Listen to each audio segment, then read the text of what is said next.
Muy buenas tardes a todos. Vamos a dar inicio a nuestra clase de hoy. Vamos a tratar de ser puntuales esta vez y también en la hora de terminar. Vamos a pedirle a la primera persona que tiene encargada de hacer la primera oración, por favor, que pueda orar para nosotros al Señor. Inclinemos nuestro rostro para orar. Bien, querido Padre Celestial que mora en los cielos, muchas gracias, Señor, nuevamente por este santo sábado que nos regala. Gracias, Señor, por todas y cada una de las bendiciones que usted derrama sobre nosotros. Disponga, por favor, nuestra mente y nuestro corazón, Señor, para las enseñanzas que a través de Jacqueline vamos a encontrar en lo que ella va a declarar hoy. Que sea su voluntad, Señor, la que se proponga en nuestra vida, que sea ella la que manifieste nuestra forma de ser, nuestra forma de seguir, nuestra forma de entender y plantearnos frente al mundo. Acompáñanos, Señor, en este día, en el nombre poderoso de nuestro amado Salvador Jesús. Amén. Amén, Señor.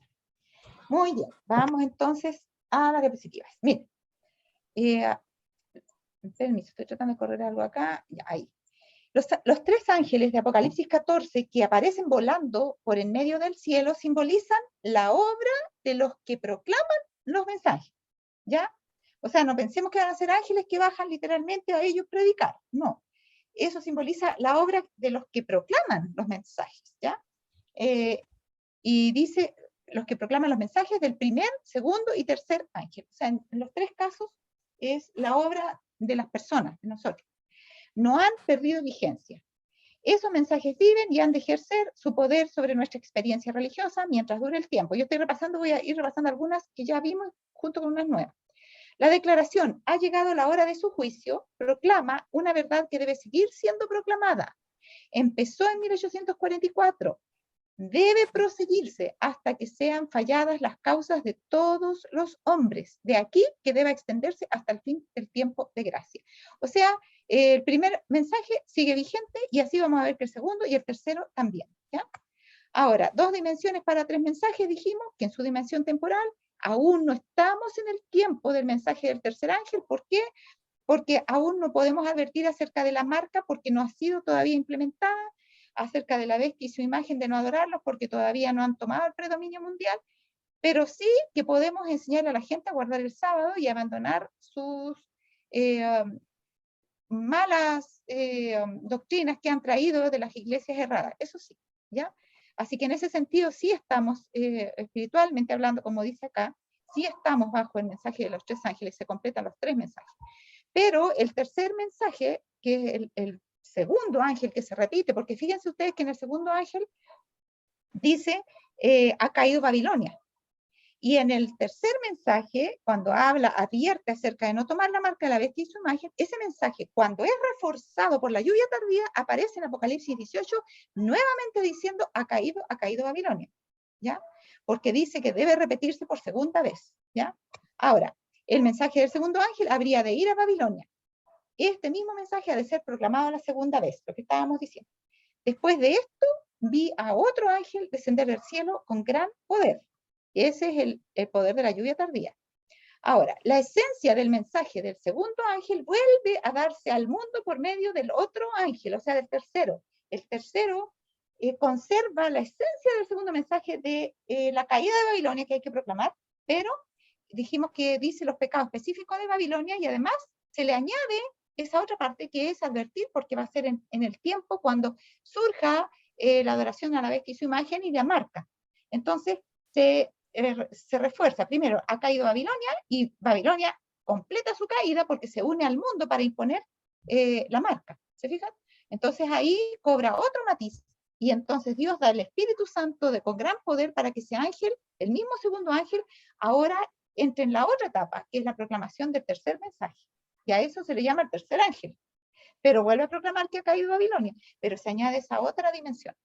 Ahora, por eso dice, la esencia del mensaje del segundo ángel vuelve a darse al mundo por medio del otro ángel que ilumina la tierra con su gloria, el que aparece en Apocalipsis 18, que como algunos le llaman el cuarto ángel, eso confunde más. Es el mismo tercer ángel, que en el fondo es el mismo segundo ángel, pero que ahora se ha renovado el segundo ángel, porque ahora, como dijimos, recalca más otros puntos, aparecen puntos nuevos y viene con el poder del Espíritu Santo. Y ese es el tercer ángel, ¿ya? Entonces, hablemos siempre mejor de los tres ángeles. Cuando hablamos del cuarto ángel, nos vamos a enredar, ¿ya? Entonces, dice que es la misma esencia por medio del otro ángel que ilumina la tierra con su gloria. Y el que ilumina la tierra con su gloria es Apocalipsis 18, porque lo leo rapidito para que ustedes lo tengan fresco en la memoria.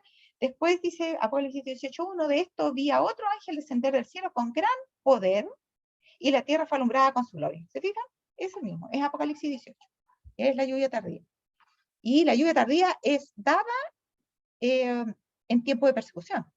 Así que es bien más adelantito, ya no es ahora, sino que cuando ya surgen las leyes dominicales. Dice, estos mensajes se mezclan en uno, solo para ser presentados, ¿cuándo? A la gente en los días finales. ¿Se fijan? Entonces, tiene que ser este tercer ángel, recién va a estar en su plenitud en los días finales, cuando va a ser dado con poder, cuando se esté terminando la obra. Todo el mundo será probado en lo que respecta ¿a qué? Al sábado. El tercer ángel tiene que ver, apuntar exclusivamente al sábado, porque ese es el elemento de prueba para todo el mundo. Es el elemento de prueba para todo el mundo. Aquí está la paciencia de los santos, los que guardan los mandamientos de Dios y la fe de Jesús. Apocalipsis 14:12. Aquí estamos, bajo el mensaje del tercer ángel. ¿Fijan?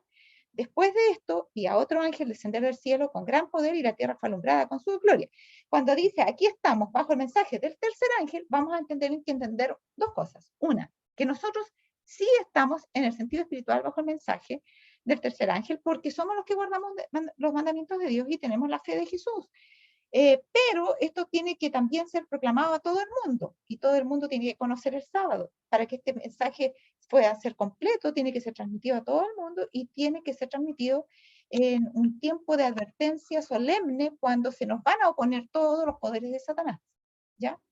En ese sentido, espiritualmente hablando, sí estamos en el mensaje del tercer ángel, estamos hablando del sábado. Hay gente que ya tiene problemas con el sábado, tiene que perder un trabajo por el sábado, tiene que perder una carrera en la universidad por el sábado, ¿se fijan? Pero todavía no es tiempo de persecución por el sábado como lo va a hacer, en verdad. ¿Ya? Y también nuestros pioneros estaban bajo el mensaje del tercer ángel, porque cuando ellos fueron expulsados de sus iglesias, también tuvieron el dilema de que se descubrió justo después, ahí en 1844 fue cuando, vamos a ver, el Señor les empezó a encaminar para que conocieran la verdad del santuario, y ahí estaba el sábado, ¿ya? Y ellos fueron probados en cuanto al sábado, y lo fueron en forma literal. Habían hermanos que estaban yendo a la cárcel por guardar el sábado, porque el Señor quería venir en ese entonces, pero entonces tenemos que Dios tuvo que parar el curso de los acontecimientos proféticos. ¿Por qué? Porque su pueblo no estaba preparado. Y en Apocalipsis 7 lo tenemos, pues, porque dijo, no, todavía que no sople ningún viento, ¿ya? Sobre ningún árbol, ni sobre ningún hombre, ni nada, hasta que hayamos sellado a los siervos de Dios, porque su pueblo no estaba sellado, y de puras rebeliones, que no estaba sellado su pueblo, no lo podía sellar. Se había hecho difícil la tarea de los ángeles, del Espíritu Santo y de Dios mismo, por un pueblo rebelde, como somos por nacimiento prácticamente los seres humanos. Entonces, cuando comenzó el Señor a hacer esta obra, de hacer avanzar el curso profético de los acontecimientos, surgieron leyes dominicales. Y el tercer ángel estaba empezando a ser proclamado, y la hermana Juárez en un momento decía, no tenemos que esperar la lluvia tardía porque ya está entre nosotros. ¿Y por qué estaba? Porque estaba empezando la lluvia temprana a ir creciendo. Y hubo gente que recibió incluso el derramamiento del Espíritu Santo para muchas tareas que tuvieron que hacer. Ellos sanaron enfermos y una pila de cosas. Eso está en Mensajes Selectos, tomo 1, página, yo les he dicho varias veces, la página 150 y alrededores, hacia la 160 y tanto, qué sé yo, como sí fue derramado en gran medida el Espíritu de Dios, pero tuvo que retraerse, tuvieron que ser mandados a sujetar los vientos, tuvo que pararse el curso profético, y ahora vamos a llegar nuevamente a ese punto de inflexión y vamos a seguir de allí hacia adelante. Entonces, cuando ella dice, aquí estamos bajo el mensaje del tercer ángel, ellos lo estaban en los dos sentidos, en alguna forma. Lo estaban en el sentido más literal, digamos, en el sentido temporal, pero también lo estaban en el sentido espiritual. Nosotros todavía estamos solamente en el sentido espiritual, porque todavía no hay leyes dominicales, que son las que van a precipitar eso. Entonces dice, después de esto, en ese contexto, cuando estaba en el tercer ángel, después de esto vi a otro ángel descender del cielo con gran poder, y la tierra fue alumbrada con su gloria. Dijimos al comenzar que nosotros somos los que proclamamos, somos los ángeles eso. Entonces, en cierto sentido somos los mismos y no somos los mismos, porque tenemos el legado de nuestros antepasados, de los pioneros, ¿no es cierto? Y en ese sentido somos el mismo pueblo adventista, pero es otra generación, ¿ya? Entonces, ese otro ángel es esta otra generación, la generación final, la que va a ver el poder de Dios derramado en su medio, la que va a tener el derramamiento de la lluvia tardía, ¿ya? Y entonces ese tercer ángel que viene después, dice de acá, que sí estaban bajo el tercer ángel, este tercer ángel es ahora, en verdad, el tercer ángel con su proclamación completa, incluyendo la tierra que llenaba con su gloria como resultado de su predicación debido al derramamiento de la lluvia tardía. Espero que se entienda en ese sentido por qué se habla de tres ángeles, por qué se dice que estaba el tercer ángel y por qué pues ahora se dice que se ve a otro ángel que en fondo es el mismo tercero. Si ustedes analizan el mensaje de Apocalipsis 18, es más detalladamente el mismo mensaje del tercer ángel de Apocalipsis 14.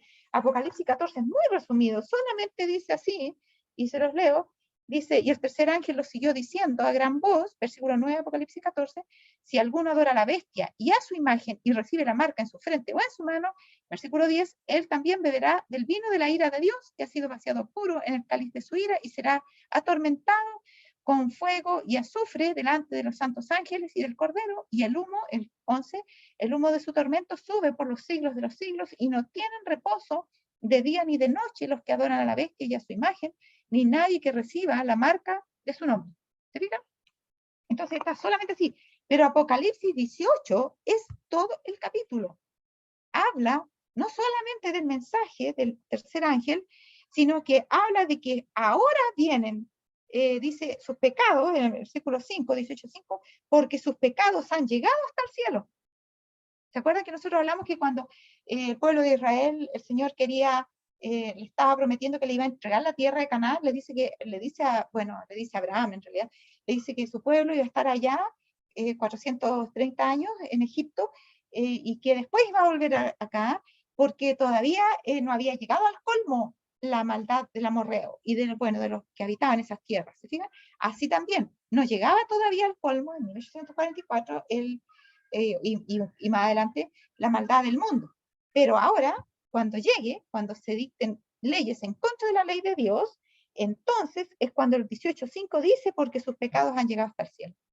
Así, ahí habrá llegado al colmo. Y entonces están dadas todas las condiciones para que ya Dios no tenga que más mandar a frenar los vientos, porque ya el mundo ha dado la pauta, no su pueblo. El mundo ha dado. Mire, si nosotros hubiéramos sido obedientes y hubiéramos, en tiempo de nuestros pioneros, digamos, hubiéramos recibido el Espíritu Santo como se nos estaba dando en ese tiempo, hubiéramos tenido celo por el Señor, hubiéramos cumplido la obra como Dios quería, la persecución habría estallado sobre nosotros y las leyes dominicales habrían seguido y habrían llegado ellos al colmo porque habrían empezado a perseguir a sus hijos. Pero es debido a nuestra negligencia que Dios ha retrasado y ha sujetado los vientos de este mundo.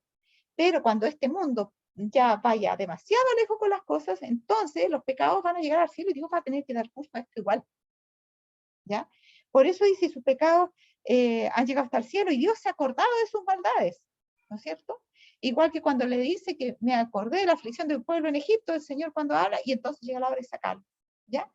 Y ahora dice, dadle a ella como ella os ha dado y pagadle doble según sus obras. En el cáliz que ella preparó bebida, preparadle a ella el doble. Y vamos a ver que ahora continúa en la historia de las persecuciones de la gran ramera que dio por 1260 años y van a terminar y culminar con el pueblo final cuando se reanuden estas persecuciones. Y eso lo vamos a ver como aparece en el quinto sello y sexto sello. Ahora, dice, después de esto vi a otro ángel descender del cielo con gran poder y la tierra fue alumbrada con su gloria. Dijimos Apocalipsis 18, dice, este es nuestro mensaje. Acá esta otra cita. Este es nuestro mensaje, el mismo mensaje que están proclamando los tres ángeles. ¿Se fijan? Y eso en los tiempos de la NFI. ¿Ya? Y dice ella y se identifica con esos tres mensajes. La obra se intensificará y se tornará más activa hasta el mismo fin del tiempo. Ella no tenía otra forma de decir que eso iba en cierta forma a parar y iba a quedar en stand-by hasta el fin del tiempo, sino que se va intensificando, pero no porque nosotros vayamos cumpliendo nuestra misión, sino porque el diablo va haciendo su tarea. Y se torna más fuerte la oposición Y entonces nos vemos obligados a dar testimonio fuertemente. Nos vemos obligados. El Señor dice en Ezequiel 20 que ahora va a ser con brazo extendido y enojo derramado, y así nos hará entrar bajo los límites del pacto. ¿Se fijan? Ahora, el mensaje del tercer ángel presenta 2 puntos. 1, personas que como resultado del triple mensaje guardan los mandamientos de Dios completos, incluyendo el sábado, que es la señal de que todos los demás mandamientos también se están guardando. 2, eso es cuando el sábado se guarda completamente. Por eso, ojo con eso, porque dice que los que guardan el sábado como debe ser guardado, también guardarán todo el resto. Por eso que es el sello. ¿Y por qué ahora, si nosotros vemos que hay tanto pecado en la iglesia, por qué entonces, como no podemos tener sello? No, porque el mismo hecho de que no sepamos bien guardar el sábado atestigua de que estamos fallando en los otros mandamientos. Cuando nosotros estemos guardando el sábado como es que Dios se lo propuso que lo guardáramos, que fuera en nuestra mente, en nuestro corazón y en nuestros hechos, entonces vamos a estar guardando también el resto de la ley, y entonces se va a levantar la persecución en nuestra contra. ¿Ya? Y esa cita la hemos leído otras veces, pero la vamos a repasar cortito. A ver, Apocalipsis, déjenme encontrar si es Apocalipsis 13, a ver, o 12, a ver, es Apocalipsis,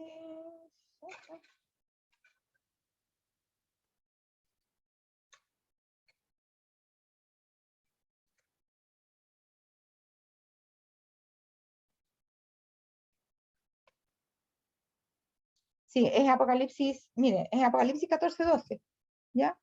Un comentario de Éxodo 31, 13 al 17, dice, ¿cuál es la señal de Dios? La señal de obediencia, ¿qué quiere decir? Que nos indica que hay obediencia, la obediencia en sí. Eso es lo que yo decía, no son los actos de obediencia, la obediencia en sí. Esa obediencia irrestricta, incondicional, una obediencia a todo. Es la señal de ese tipo de obediencia, ¿ya? Porque no hay tal cosa como que yo obedezco esto, pero el otro no lo obedezco, porque él dice clarito, Santiago, que el que viola un mandamiento de la ley, la viola toda. Porque a Dios no puede entrar en el cielo alguien que esté guardando los 9 mandamientos, pero violando uno, no. O los guarda todos, o no guarda ninguno. Porque no es el acto de obediencia, es la obediencia en sí. Es esa disposición a, Señor, tú mandas, yo obedezco. Por eso que es la señal de obediencia. No es esa obediencia, es la señal de un todo de obediencia. Una obediencia a todos los mandamientos. Guardan todos los mandamientos de Dios. Entonces acá dice, la señal de obediencia es la observancia del día de reposo del 4º mandamiento. ¿Qué quiere decir? Que si estamos guardando el sábado, estamos guardando los otros. Si los hombres guardan el 4º mandamiento, guardarán todo el resto. Carta 31 de 1898 está en la cita de Apocalipsis 14, 12 de Elena G. de White, comentario del libro de Apocalipsis, capítulo 14, 12. Si alguien lo quiere encontrar con el comentario de Elena G. de White, en el comentario bíblico adventista, 7º tomo. Ahora, otra clase de seres humanos adoran a la bestia y su imagen y reciben su marca. Así es que el mundo va a quedar dividido en 2. Los que son obedientes a todos los mandatos de Dios y los que adoran a la bestia y su imagen y reciben su marca. Esos son desobedientes. Y son desobedientes en sí. Puede ser que alguno diga, pero si esa persona no es tan mala, mira, hace esto y esto, pero no importa. Que haya una cosa que no la hace es señal de que si recibe la presión que Satanás tiene para poner sobre ella, va a ser capaz de violar cualquiera de los mandamientos. Porque nosotros tenemos que entender que la obediencia es por gracia, que nosotros no obedecemos de nosotros mismos. Es Dios el que produce en nosotros el hacer, así como el querer, ¿no es cierto? Cuando nosotros obedecemos, eso es evidencia de que nosotros hemos entregado nuestro corazón a Cristo y Él está obrando en nosotros esa obediencia. ¿Se fijan? Entonces, los que no han entregado su corazón a Dios, ¿qué dice la Biblia? El mundo entero está bajo el maligno. Es cosa de que Él presione la tecla correspondiente para que la persona inmediatamente le haga caso y desobedezca, en lo que sea. Así también los que son obedientes en todo. Basta que Dios diga para que ellos automáticamente obedezcan.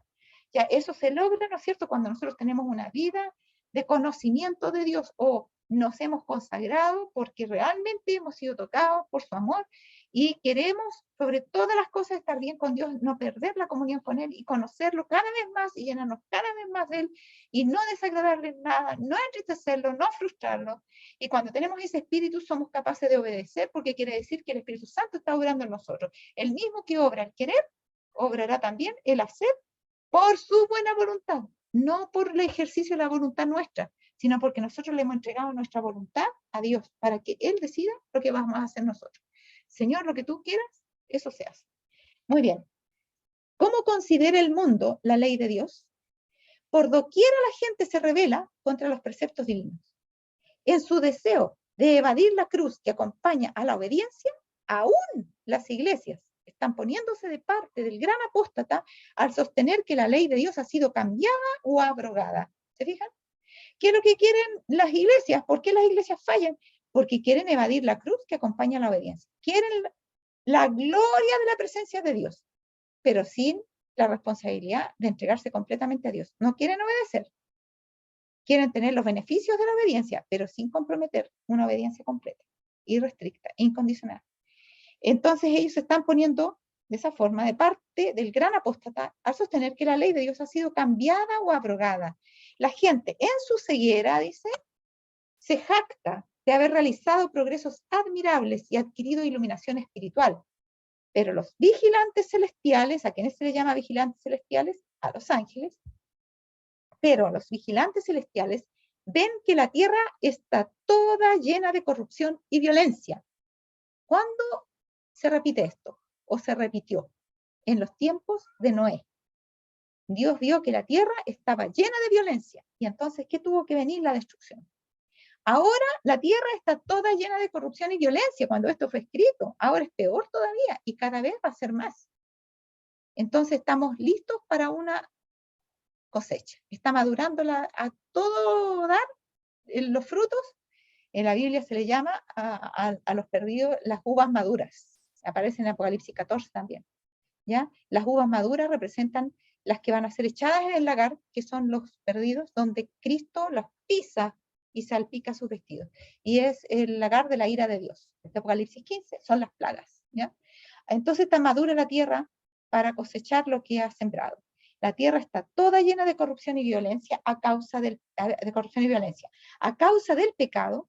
La atmósfera de nuestro mundo ha llegado a ser semejante a la de un hospital de infecciosos. Fíjense que alguno tradujo por ahí, ha sido semejante a la de un centro de cuarentena. Y la verdad que decía la traducción literaria como un centro de hospital de infecciosos. Pero, o un hogar. Era un centro hogar de infecciosos, algo así. Entonces, es parecido, yo me hizo pensar en la cuarentena que estamos. Y que hemos estado, que el mundo está... entra un país, sale el otro y vuelve a entrar y vuelve a salir y así. Es como que eso que está pasando fuera un símbolo de la situación espiritual del mundo. ¿Se fijan? Y esta cita me lo hace recordar. Dice que eso es a causa del pecado. A causa del pecado, la atmósfera de nuestro mundo, que ya las mascarillas, no hay mascarillas espirituales para eso, ¿ya? O sea, los hay, pero, o sea, me refiero, espirituales sí, pero no hay mascarillas físicas que puedan resguardar nuestro ser espiritual. A eso a eso me quiero referir. Entonces, a causa del pecado, la atmósfera, que nosotros nos cubrimos, ¿no es cierto?, para no respirar el coronavirus, el mundo respira la maldad sin ninguna mascarilla, sin ninguna protección y todavía más encima celebrándolo. La atmósfera de nuestro mundo ha llegado a ser semejante a la de un hospital de infecciosos, un centro de cuarentena, como decían, algunos tradujeron así. Se debe realizar una obra de gran importancia en la proclamación de las verdades del Evangelio, ya que es el medio ordenado por Dios. ¿Para qué? Para detener la oleada de corrupción moral. No, es que mejor elegir este candidato porque dijo que va a hacer esto, no, este otro porque dijo que va a hacer este otro, y algunos se van por el lado económico porque eso es importante, porque mire para dónde vamos a parar la gente pobre. ¿Sabe cuál es la principal preocupación de Dios? No es la pobreza, porque Jesús mismo fue pobre, ¿ya? Y Él decidió ser así, vino a un lugar para ser pobre, para ser ejemplo para nosotros. Se hizo pobre siendo rico. El problema es la corrupción moral. Y nosotros tenemos que ver con ojos espirituales las cosas, no podemos seguir mirando las cosas con los ojos de este mundo y que la televisión nos diga lo que tenemos que pensar. Sería hora ya de que fuéramos buscando en la Biblia qué es lo que tenemos que pensar. Ahora, dice que el medio para detener la oleada de corrupción moral, ¿cuál es? La proclamación de las verdades del Evangelio. Es el medio que él emplea para restaurar a su imagen para restaurar su imagen en los seres humanos. Por eso sabemos que el problema de este mundo no va a ser solucionado con ningún tipo de políticas, de ningún tipo. Y dice una cita ahí que había mucha extorsión, clamores, ¿cómo se llama? Gemidos clamorosos del pueblo en tiempo de Jesús, cuando él vino en su primera venida, y que había mucha injusticia social, pero que Jesús no quiso entrar en ese terreno. ¿Por qué? Porque dice que él sabía que la solución no iba por ahí, la solución estaba en cambiar el corazón del hombre, y él se abocó solamente a eso, a cambiar el corazón del ser humano, porque era la única manera en que pudieran tener paz, tranquilidad. Ahí el fin de la delincuencia, hermano, el fin de todas las cosas malas. Restaurar en la imagen de nosotros la imagen de Dios. Esa es la verdadera solución a los problemas de la humanidad. Es el medio que él emplea para restaurar su imagen en los seres humanos. Es su remedio para la desorganización universal. Estamos en un estado de desorganización universal. Y saben que esto afecta también al resto del universo, no solamente a nuestro planeta, porque lo que pasa aquí es el escenario del conflicto entre Dios y Satanás. Es donde se está debatiendo el tema de la justicia de Dios y del real beneficio de su ley. Porque Satanás, la acusación que le hizo a Dios era que su ley no estaba bien hecha y que había que hacerle mejoras. Y él está ahora presentando cuál es su propuesta de estas mejoras de la ley. Y ustedes lo pueden ver. Legalización del aborto, legalización del matrimonio homosexual, legalización de las drogas. A un bebé le dicen, mira, cuando tú naces, tú no sabes qué sexo tienes, tienes que elegirlo más tarde. Es una desorganización universal de esta tierra. ¿Por qué? Por la propuesta de Satanás de que la ley de Dios no era buena. Entonces nosotros, en cierta forma, también el universo está afectado por eso, y nosotros somos el libro de texto para que en el universo se vea y quede vindicada la justicia de Dios, y se vea que su ley verdaderamente es santa, justa y buena, y que es el único remedio para detener toda suerte de males. La proclamación de estas verdades es el propósito del mensaje del tercer ángel. Entonces, un propósito tremendo. Eso es lo que pretende el mensaje del tercer ángel. Algunos creen que es la forma de tener esto es el amor. Amor, paz, hermano, amémonos, respetémonos, hagamos, o sea, todos tienen razón, seamos libertarios, todos son libres de pensar lo que quieran, de hacer lo que quieran. Si nadie le prohíbe nada al otro, vamos a hacer más, vamos a vivir en mayor paz. Pero resulta que cuando no tenemos a Dios que diga cuál es lo que hay que hacer, llega siempre el momento en que los derechos de uno invaden los derechos de los otros. Siempre. Mientras no sea Dios el que diga cuáles son los derechos de Él, y que Él diga, estos van a ser las obligaciones de cada uno de ustedes. Entonces, el mensaje del tercer ángel es terrible. ¿Por qué? Porque le viene a decir al mundo que está equivocado, y le dice cuál es el único remedio, y le dice claramente que el pecado es el problema del mundo, que no son el tipo de políticas erradas, que no son que haya falta de amor. El amor para el mundo es pura piel, es puro sentimiento. Para Dios, el amor lo hizo dar su vida en la cruz, lo hizo venir a un mundo lleno de pecado cuando Él estaba en el mejor lugar que alguien puede estar, en el cielo. Lo vino a permitir que clavaran sus manos y sus pies. Y eso es algo doloroso que el Hijo de Dios tuvo que pasar para restablecer la paz. Así que nadie nos venga con el cuento que la paz se restablece solamente hablando de amor. Es necesario el sufrimiento para extirpar los malos conceptos. Y Dios va a permitir que Satanás llegue hasta el colmo, para que veamos que sus propuestas de ese amor universal no son tal. Y que cuando las cosas le incomodan a aquellos que no tienen el verdadero amor de Dios, que es un principio, entonces están dispuestos a cortarle la cabeza a cualquiera, con tal de resguardar su paz. particular. Ahora, ¿cuál es el propósito entonces del mensaje del tercer ángel?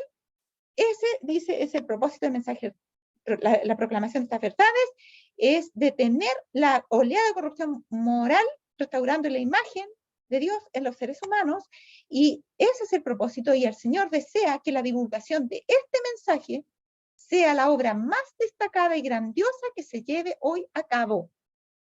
¿Ya? No debemos desenfocarnos, debemos comprender cuál es el mensaje del tercer ángel y enseñarle al mundo que la única solución a todos los problemas está en la obediencia a Dios y a sus leyes.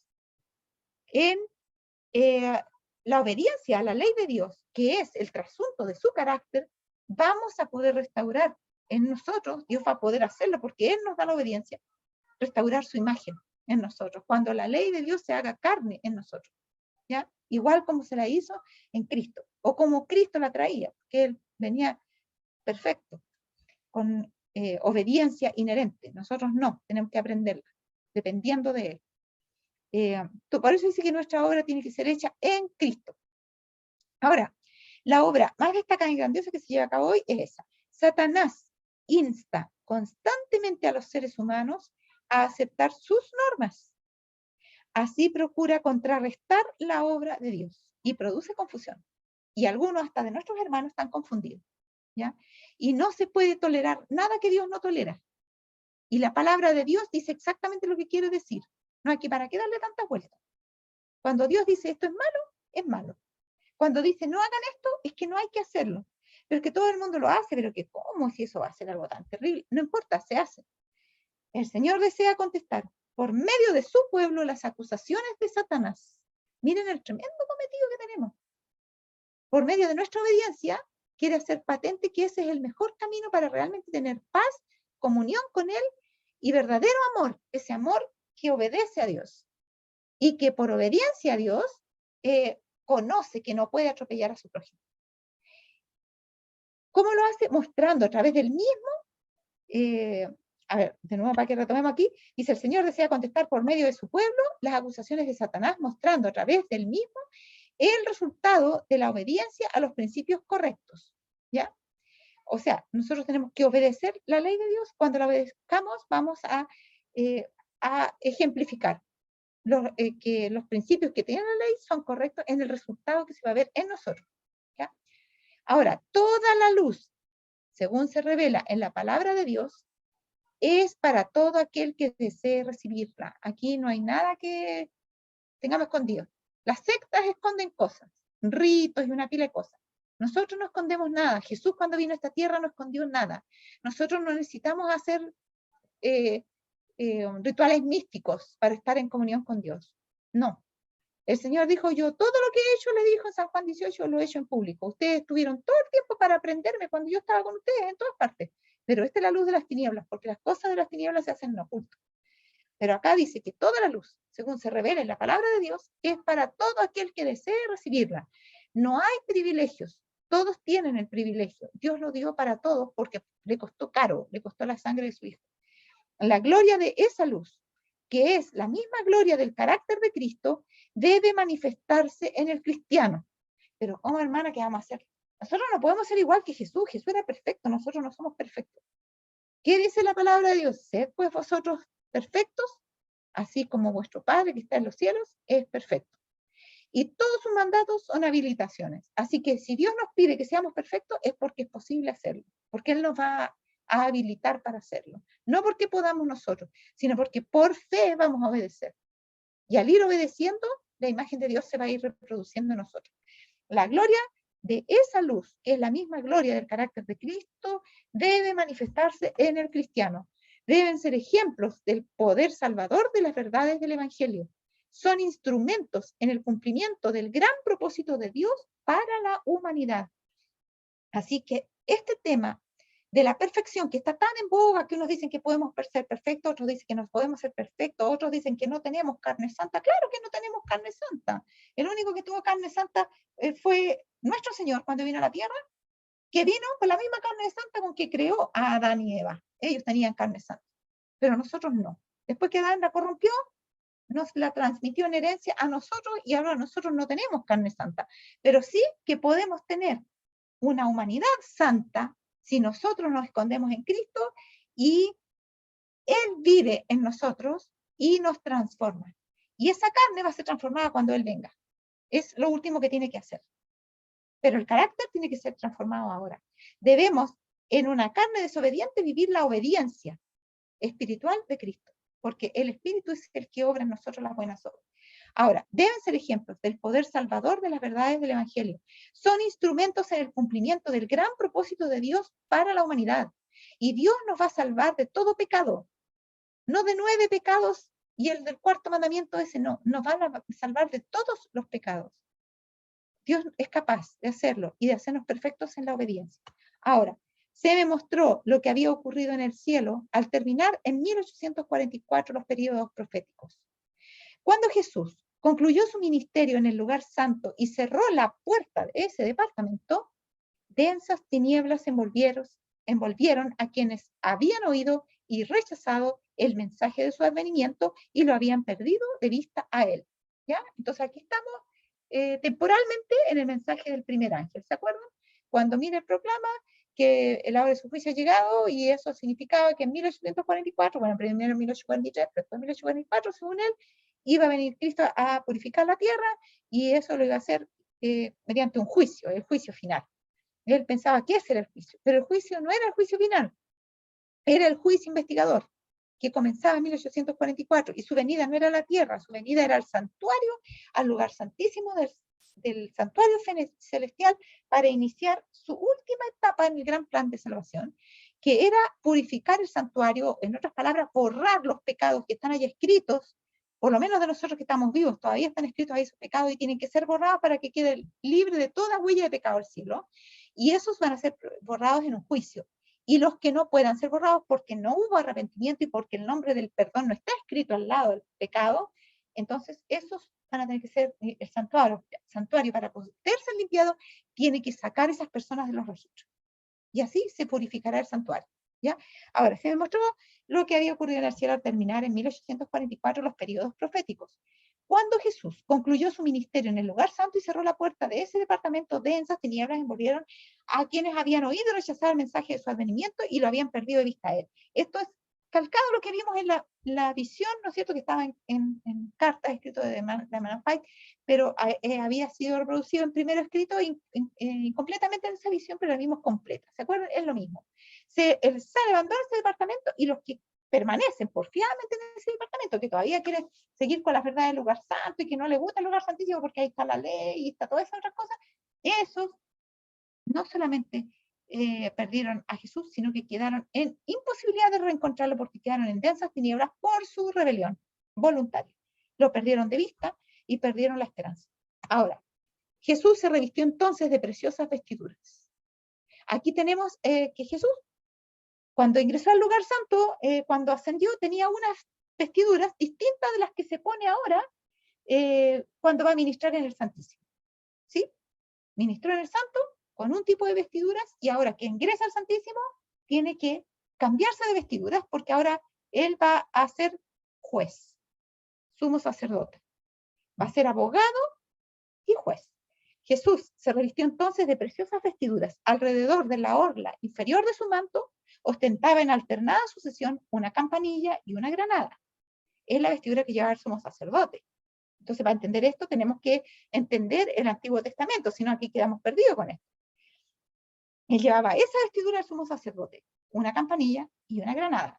De sus hombros colgaba un pectoral de curiosa labor. Cuando él andaba, y eso de que sus hombros colgaba el pectoral era una tirita y llevaba aquí, ¿no es cierto?, inscritos los nombres de las 12 tribus de Israel. Entonces, por eso que dice que en sus hombros, ¿no es cierto?, en el Apocalipsis, en el mensaje de la iglesia de Filadelfia, en Apocalipsis, lo vemos rápidamente, les leo esa parte para que lo identifiquen, porque es el periodo profético que corresponde a esto, es la iglesia de Filadelfia de paso, para que lo tengan claro. Apocalipsis 3, versículo 7, escribe el ángel de la iglesia en Filadelfia, esto dice el santo, el verdadero, el que tiene la llave de David, El que abre y ninguno cierra, y cierra y ninguno abre, ¿llave de qué? Del lugar santo para cerrarlo y del lugar santísimo para abrirlo. Él abre y ninguno cierra, y cierra y ninguno abre. Yo conozco tus obras, aquí que he puesto delante de ti una puerta abierta. ¿Cuál? La del lugar santísimo. Ellos pensaban que cuando se cerró la puerta del lugar santo se acabó todo. No, Jesús abrió la del lugar santísimo, y tenemos que el sumo sacerdote en tiempo de Israel, aun cuando ya comenzaba la hora del juicio, todavía estaba haciendo el continuo. O sea, a la vez que estaba juzgando casos definitivamente, estaba también intercediendo por otros casos. Y es lo que Jesús está haciendo ahora, todavía está intercediendo. ¿Cómo sabemos que todavía está intercediendo? Porque no han llegado las plagas. Cuando lleguen las plagas, porque dejó de interceder. Esa es la señal de que dejó de interceder. Ahora, y bueno, y hay más cosas, pero eso en síntesis. Dice aquí, yo he puesto delante de ti una puerta abierta, o sea, todavía tenemos acceso a la gracia, la cual nadie puede cerrar, porque aunque tienes poca fuerza, has guardado mi palabra y no has negado mi nombre, y es lo que le pasó a nuestro pionero. He aquí yo entrego de la sinagoga de Satanás a los que se dicen ser judíos y no lo son, sino que mienten. He aquí yo haré que vengan y se postren a tus pies y reconozcan que yo te he amado, lo que repasamos en la clase pasada con notas biográficas, cuando habla que eso se refiere a que los de la iglesia de Filadelfia tienen una promesa aquí de ser, y van a ser levantados en resurrección, y encontré más datos que nos muestran muy claro, pero no es el tema de hoy día, que ellos sí van a estar entre los 144.000, es la promesa de Apocalipsis 14:13 que se cumple en ellos, y ahí cuando dice que ellos se van a postrar a sus pies, está hablando de cuando en periodo de las plagas, los perdidos vienen a donde en este caso los de la iglesia de Filadelfia, que van a resucitar la resurrección especial, y nosotros que vamos a habernos arrepentidos en la Odisea y que volvemos al mismo estado de Filadelfia, que significa amor fraternal, entonces ellos van a reconocer que Jesús verdaderamente nos amaba, porque ellos van a estarnos persiguiendo diciendo que nosotros somos la causa de todas las malas cosas que están ocurriendo, y los juicios de Dios caen porque no queremos plegarnos a la ley universal del domingo. Entonces ahora van a tener que reconocer que Dios sí nos ama. Y dice, yo haré que vengan y se postren a tus pies, reconozcan que yo te he amado por cuanto has guardado la palabra de paciencia, etc. Pero lo interesante era, y era lo que les quería mostrar, pero tendríamos que ir a Isaías 22:20, cuando habla, miren, Isaías 22:20, rapidito, acá, para enlazarlo con el versículo 7 ahí, porque no lo van a entender por qué yo estaba diciendo eso. Isaías 22:20. Ya, ahí está hablando de eso, y dice, y será que en aquel día llamaré a mi siervo Eliakim, hijo de Hilcías, ¿ya? Está hablando de un sumo sacerdote que representa a Cristo en este caso. Y lo vestiré de tus vestiduras y le fortaleceré con tu talabarte y entregaré en sus manos tu potestad y será padre al morador de Jerusalén y a la casa de Judá. Y pondré la llave de la casa de David sobre su hombro y abrirá y nadie cerrará. Cerrará y nadie abrirá. Y lo hincaré como clavo en lugar firme y será por asiento de honra a la casa de su padre. Entonces, ¿qué está hablando acá? Porque, y después dice, colgarán de él toda la honra de la casa de su padre, los hijos y los nietos, todos los vasos menores, desde los vasos de beber hasta toda clase de frascos, que somos, en el fondo, todo el resultado de su obra. En aquel día, dice Jehová de los ejércitos, el clavo hincado en lugar firme será quitado, será quebrado y caerá, y la carga que sobre él se puso se echará a perder, porque Jehová ha hablado. O sea, Cristo iba a reemplazar el sacerdocio terrenal para hacer un sacerdocio eterno, y todo iba a quedar fijo en él. Todos sus verdaderos hijos iban a permanecer eternamente en él.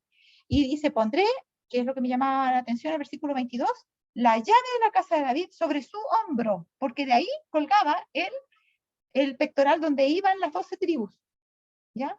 Sobre su hombro, el hombro de Jesús. Y abrirá y nadie cerrará, y cerrará y nadie abrirá. ¿Ya? Está citando Apocalipsis, el mensaje a Filadelfia.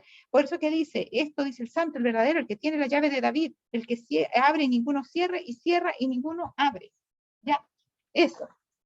Ahora, dice acá en la descripción de la vestidura de Jesús, a ver, ahora sí, todavía me queda. De sus hombros colgaba un pectoral de curiosa labor. Cuando él andaba, el pectoral refulgía como diamantes y se ampliaban unas letras que parecían nombres escritos o grabados en el pectoral. Él lleva en su pecho grabados nuestros nombres, todos los nombres de su pueblo, las 12 tribus, y brillan en su pecho. En la cabeza llevaba algo que parecía una corona. Una vez que estuvo completamente ataviado, le rodearon los ángeles y en un flamígero carro penetró tras el segundo velo. Y ese es el paso del santo al santísimo. Él es ataviado para tomar su lugar ahora como sumo sacerdote. ¿Ya? Este no es el ungimiento del santuario que ya se hizo cuando Cristo ascendió. Este es ahora el inicio de su labor en el lugar santísimo. No hay ungimiento del santuario, sino que hay un cambio de vestiduras para emprender la última magna tarea del plan de salvación, que es el juicio investigador. ¿Ya? Ahora, dice acá, el Señor me dio la visión que sigue en 1847, mientras los hermanos estaban reunidos el sábado en Topsham, Maine. Vi un ángel que con presteza volaba hacia mí. Me llevó rápidamente desde la tierra a la santa ciudad, donde vi un templo en el que entré. Ahora vamos a ver cómo realmente el santuario terrenal era una réplica del celestial, ya en miniatura, así como cuando los estudiantes de arquitectura hacen todo un edificio, pero lo hacen chiquitito, así en cierta forma también, ¿ya?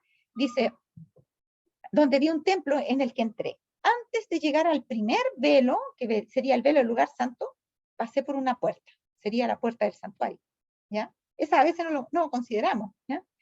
Pero esa puerta es la puerta que estaba abierta en Apocalipsis 4, ya, antes de entrar al santuario, hay una puerta, y después está el primer velo y después está el segundo velo, ¿ya? Porque en Apocalipsis 4.1 había uno sentado y había una puerta abierta, y ese es otro tema, pero es muy lindo, pero no es el tema de ahora. Antes de llegar al primer velo, pasé por una puerta, levantóse ese velo, porque todo también es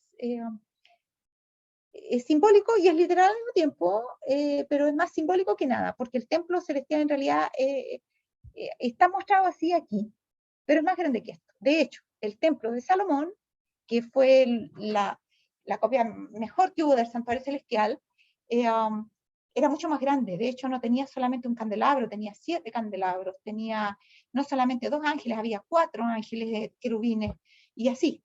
Pero Dios lo hizo como más reducido para mostrarnos a nosotros en forma más fácil el plan de salvación. Levantóse ese velo y entré en el lugar santo, donde vi el altar del incienso, el candelabro con las 7 lámparas, ve que es uno solo, en el templo de Salomón habían 7. Dice, el candelabro con las 7 lámparas y la mesa con los panes de la proposición. Después que hubo eso todo está en el lugar santo. Después que hubo notado la gloria del lugar santo, Jesús levantó el segundo velo. ¿Se fijan? Una puerta, el primer velo, entra, ve estas cosas, luego hay otro velo, un segundo velo. ¿Y pasa a dónde? Cuando Jesús lo levanta, pasa al lugar santísimo. En él vi un arca cuya cubierta y lados estaban recubiertos de oro, purísimo. En cada extremo del arca había un hermoso querubín con las alas extendidas sobre el arca. ¿Ya? Yo no quise ahora traer fotos ni nada de esto porque no es el tema tanto, pero es bueno usar un poquito la imaginación. No quiero que nos veamos muy metidos en esto. Quiero que vamos a ver lo que estamos viendo, el tercer ángel. En cada extremo del arca había un hermoso querubín con las alas extendidas sobre el arca, ¿ya? O sea, el arca tenía eso típico que nosotros vemos 2 querubines. A ver, lo tengo por ahí. A ver. Bueno, miren, si me esperan un segundito les voy a mostrar una estatuita donde está, para que lo vean.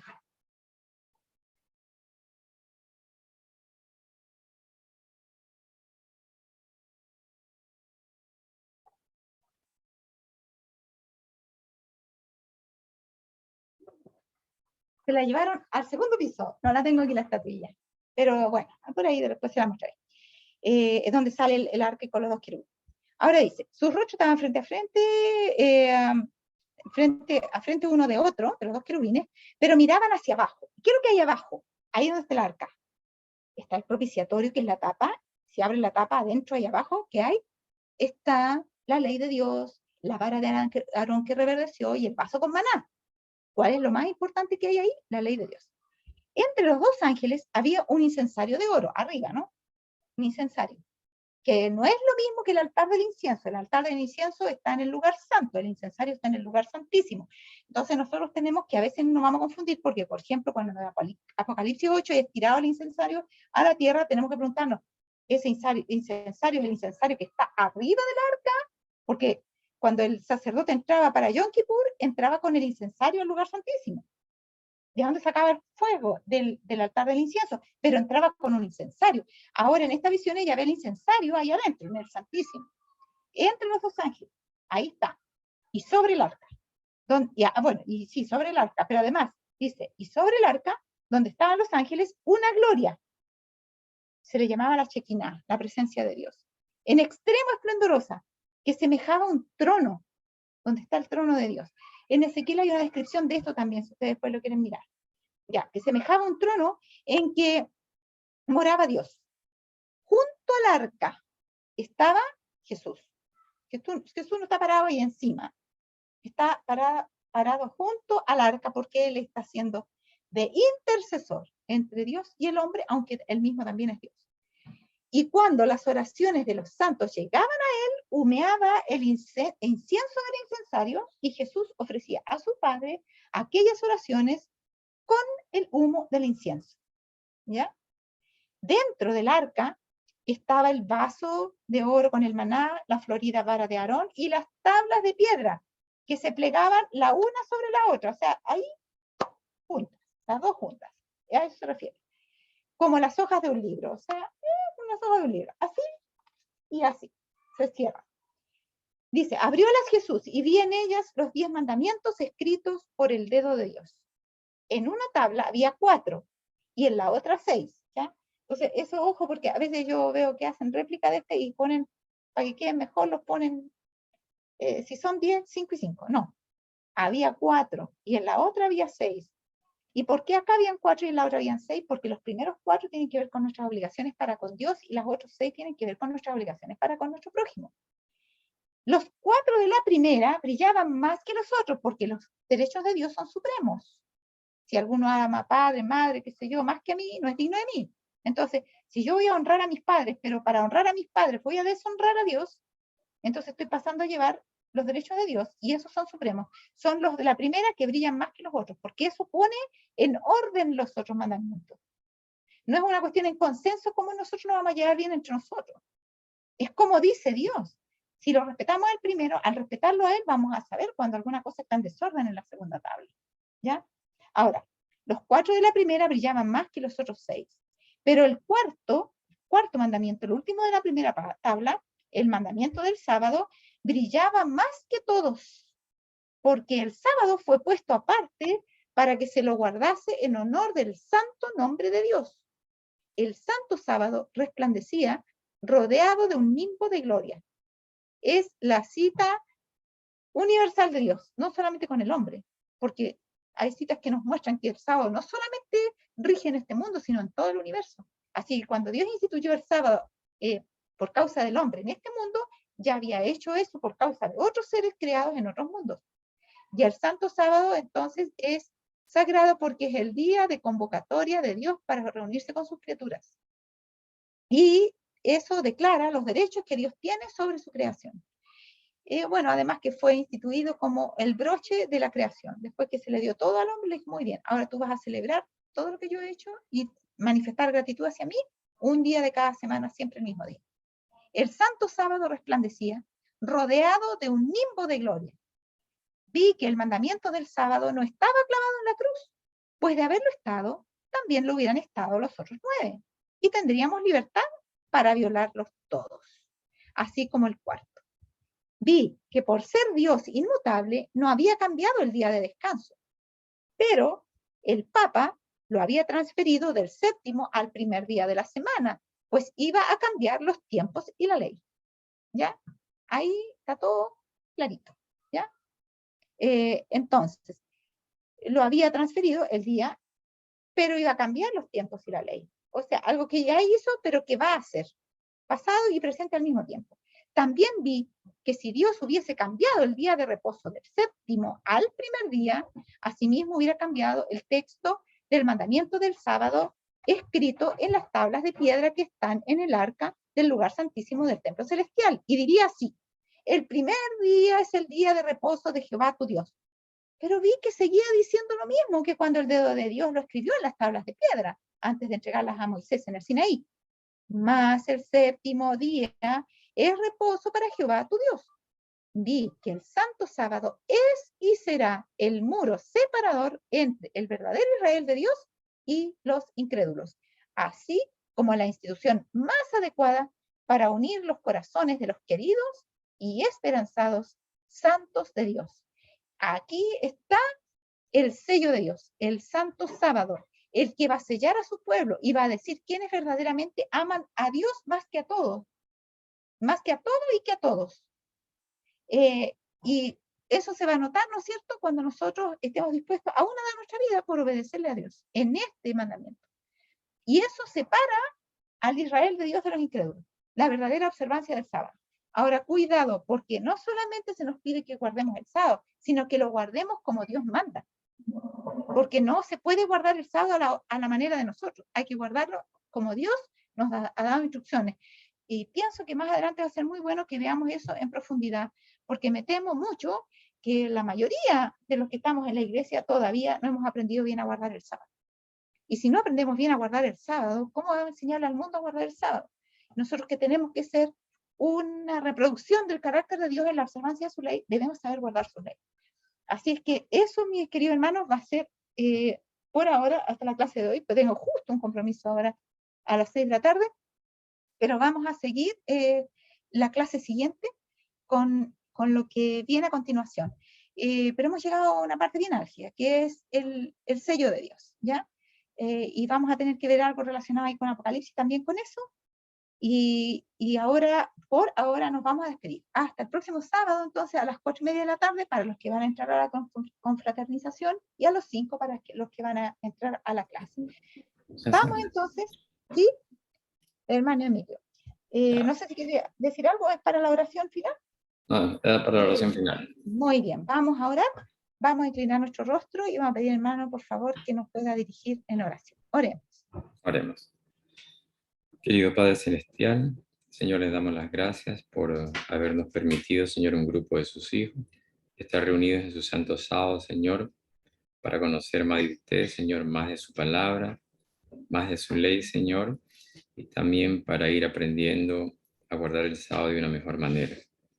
Le pedimos, Señor, que estos conocimientos, esta enseñanza, a través de su Espíritu Santo, Señor, los guarde en nuestro corazón y que también usted nos ayude a ponerlos en práctica, Señor, en nuestra vida diaria. Le pido, Señor, que bendiga a cada uno de mis hermanos y sus respectivas familias, Señor, que usted nos fortalezca y nos ayude a estar tomados siempre de su mano. Lo pedimos en el nombre de Cristo Jesús. Amén. Ajá. Ya, yo no puse eso de las 18 horas por si acaso. Alguien se le quedó un reloj encendido. Pero son las 18 horas.